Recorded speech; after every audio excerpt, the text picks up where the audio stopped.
दादी, दादी देखो आज मैंने ड्राइंग बनाई है। अरे वाह, मेरा पोता तो पेंटर बन गया।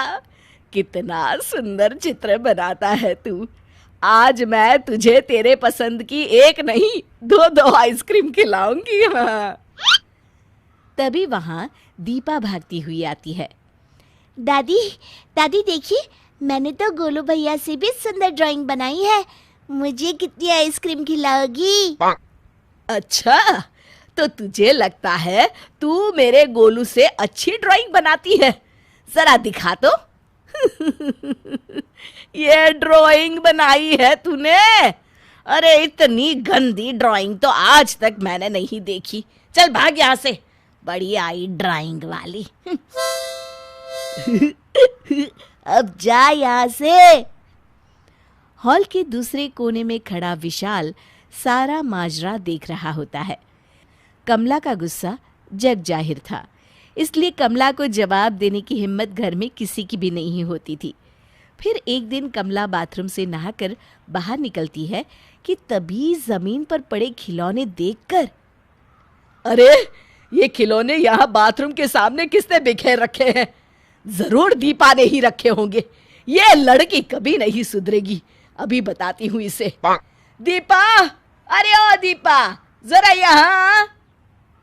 तभी दीपा दौड़कर वहां आती है। क्या हुआ दादी, आपने बुलाया मुझे? अरे महारानी, एक बात बता, तुझे खेलने के लिए पूरे घर में सिर्फ यही एक जगह मिली थी? अभी अगर मैं गिर जाती तो?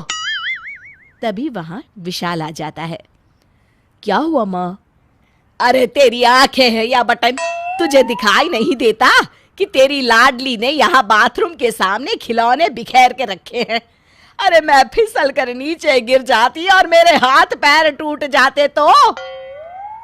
लेकिन माँ मेरी बात तो सुनो। अरे चुप कर।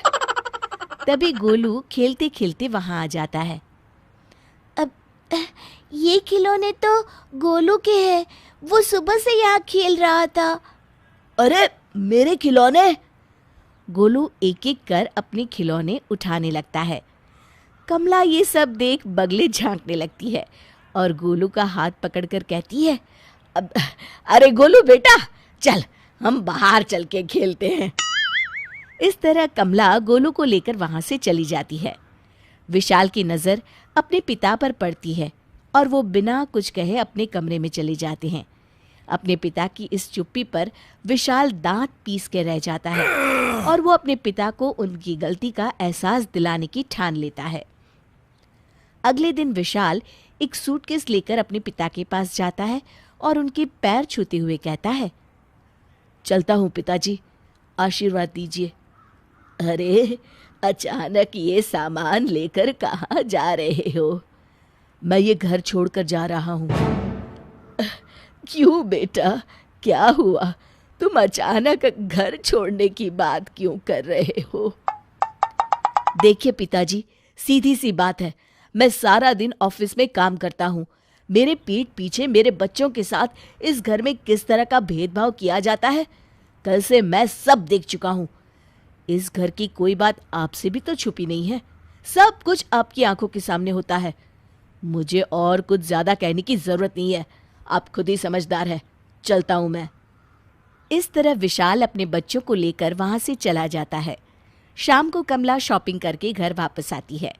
गोलू बेटा, अरे ओ गोलू बेटा, जल्दी यहाँ देख, मैं तेरे लिए बाजार से कितनी अच्छी अच्छी चीजें लेकर आई हूँ। तभी वहां विशाल के पिता आते हैं। किसे आवाज दे रही हो? अब इस घर में कोई नहीं है, सब चले गए।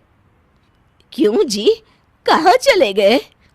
तुम्हारी रोज रोज की आदत से तंग आकर विशाल दोनों बच्चों के साथ हमेशा के लिए ये घर छोड़कर चला गया है।